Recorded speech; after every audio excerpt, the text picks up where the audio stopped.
Philokalia charitable ട്രസ്റ്റുമായി ബന്ധപ്പെട്ട് ചാലക്കുടിയിലെ influencer ദമ്പതികൾ തമ്മിലുള്ള തർക്കവും സൈബർ പോരും തുടരുന്നതിനിടെ സംഘർഷത്തിൽ നിയമപരമായി മുന്നോട്ടു പോകുമെന്ന് മാരിയോ ജോസഫിന്റെ ഭാര്യ ജിജി മാരിയോ. കുടുംബപരമായ പ്രശ്നമല്ലെന്നും പ്രൊഫഷണൽ പ്രശ്നങ്ങളാണ് ഇതിന് പിന്നിലെന്നും ജിജി മാരിയോ വ്യക്തമാക്കി. ജീവിതത്തിൽ നടക്കരുതെന്ന് ആഗ്രഹിച്ച കാര്യങ്ങളാണ് നടന്നുകൊണ്ടിരിക്കുന്നത്.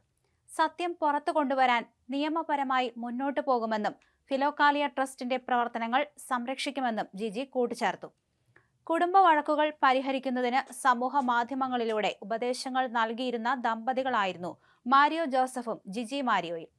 ഇരുവരും ചാലക്കുടിയിൽ ഫിലോകാലിയ ഫൗണ്ടേഷൻ നടത്തിക്കൊണ്ടുവരികയായിരുന്നു. ഇതിനിടയിലാണ് തൊഴിൽ സംബന്ധമായ തർക്കങ്ങൾ ഉണ്ടാകുന്നത്.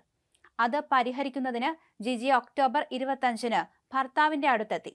സംസാരിക്കുന്നതിനിടെ ഇരുവരും തമ്മിൽ വാക്കുതർക്കമായി. ഇതിനിടയിൽ ഭർത്താവ് ക്യാമറയുടെ DVR ഉപയോഗിച്ച് തലയിൽ അടിച്ചെന്നായിരുന്നു ജിജി മാരിയോയുടെ ആരോപണം. ആരെയും അപമാനിക്കാനുള്ള മനസ്സില്ലാത്തതുകൊണ്ടാണ് ഇത്രയും നാളും മിണ്ടാതിരുന്നതെന്നും വിഷയത്തിന്റെ പേരിൽ താനും മക്കളും സോഷ്യൽ മീഡിയയിൽ ബലിയാടാവുകയാണെന്ന് ജിജി മാരിയോ കഴിഞ്ഞ ദിവസം പ്രതികരിച്ചിരുന്നു. ഫിലോകാലിയയുടെ പേരിൽ കഴിഞ്ഞ വർഷം മാരിയോ രഹസ്യമായി കമ്പനി ആരംഭിച്ചു. തനിക്ക് കമ്പനിയിൽ യാതൊരു ബന്ധമില്ല. അജ്മൽ അടക്കമുള്ള ചിലരുടെ നേതൃത്വത്തിലായിരുന്നു കമ്പനി. ഞാൻ അതിനെ ചോദ്യം ചെയ്തു, എതിർത്തു. ഇതോടെ ട്രസ്റ്റിന്റെ പ്രവർത്തനങ്ങൾ നടക്കാതെയായി. വീട് നിർമ്മാണം പ്രതിസന്ധിയിലായി, ജിജി പറഞ്ഞു.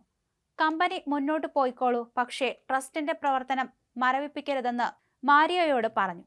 കമ്പനിയുടെ ബാങ്ക് അക്കൗണ്ട് മാരിയോയുടെ ചാനലിലൂടെ കാണിച്ച് പണം ശേഖരിക്കാൻ തുടങ്ങി. ഇതോടെ ചാരിറ്റബിൾ ട്രസ്റ്റിന് ഫണ്ട് വരാതെയായി. 30 കുടുംബങ്ങളുടെ വീട് നിർമ്മാണം തുടങ്ങി. അങ്ങനെയാണ് പ്രശ്നങ്ങൾ തുടങ്ങിയതെന്നും ജിജി പറഞ്ഞു.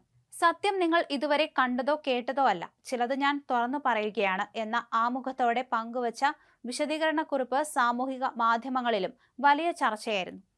കമ്പനിയിലെ മറ്റുള്ളവരോട് കുടുംബവും ട്രസ്റ്റും തകർക്കരുതെന്ന് ആവശ്യപ്പെട്ടു.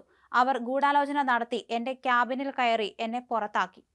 ചർച്ച നടത്തുന്നതിനിടെ വീട്ടിലെ ക്യാമറയുടെ DVR എടുത്ത് തലക്കടിച്ചു. മകൾ ബന്ധുക്കളെ വിളിച്ചു. ആശുപത്രിയിൽ കൊണ്ടുപോയപ്പോഴാണ് സ്വമേധയാ കേസെടുക്കുന്നതെന്നും ജിജി പറഞ്ഞു. മാരിയോയ്ക്ക് നോർമലായി ചിന്തിക്കാൻ പറ്റുന്ന അവസ്ഥയല്ല, അത് മുതലെടുക്കുകയാണെന്നും ജിജി പറഞ്ഞു. സോഷ്യൽ മീഡിയയിൽ തനിക്കെതിരെ വരുന്ന ആരോപണങ്ങൾക്കെതിരെയും ജിജി പ്രതികരിച്ചിരുന്നു. അനുജൻ സ്വന്തം പൈസയ്ക്കാണ് വീട് വാങ്ങിച്ചത്. ഫിലോകാലിയ ആരംഭിച്ചത് 4 വർഷം മുൻപാണ്. അതിനു മുൻപാണ് കാർ വാങ്ങുന്നതും വീട് പണിയുന്നതും. നേരത്തെയായിരുന്നു ആർഭാടത്തോടെ ജീവിച്ചത്. ഇപ്പോൾ ആർഭാടമില്ല. വൃത്തിയുള്ള വസ്ത്രം ശീലമാണ്.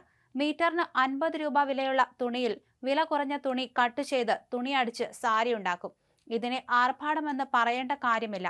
കയ്യിൽ പണമുണ്ടെങ്കിൽ ഇന്ന് തനിക്ക് ഈ അവസ്ഥ വരില്ലെന്നും ജിജി പറയുന്നു. ഫിലോകാലിയയിലെ ജീവനക്കാർക്ക് ശമ്പളം കൊടുക്കാനും കുട്ടികളുടെ പഠനത്തിനും ജീവിക്കാനും സ്വർണം പണയം വെച്ചു. ഒരു പ്രോഗ്രാം ചെയ്താൽ 25,000 രൂപ മുതൽ 50,000 രൂപ വരെയാണ് ലഭിക്കുക. പുസ്തക വിൽപ്പനയും ഫേസ്ബുക്കിൽ നിന്നും വരുമാനവുമുണ്ട്, ജിജി പറഞ്ഞു.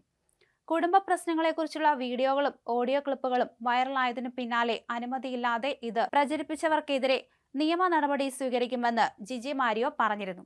എന്തായാലും ഇവർ തമ്മിലുണ്ടായ തമ്മിലടിയും പോലീസ് കേസായതോടെയാണ് ഈ വിഷയം സമൂഹ മാധ്യമങ്ങളിൽ ചർച്ചയായത്. മർദ്ദനമേറ്റെന്ന ഭാര്യയുടെ പരാതിയിൽ ഭർത്താവിനെതിരെ പോലീസ് കേസെടുക്കുകയും ചെയ്തിരുന്നു. നവംബർ 1-ാം തീയതി പോലീസ് കേസ് രജിസ്റ്റർ ചെയ്തെങ്കിലും ഏതാനും ദിവസങ്ങൾക്ക് മുമ്പാണ് ഇത് സംബന്ധിച്ച വാർത്ത പുറത്തുവന്നത്.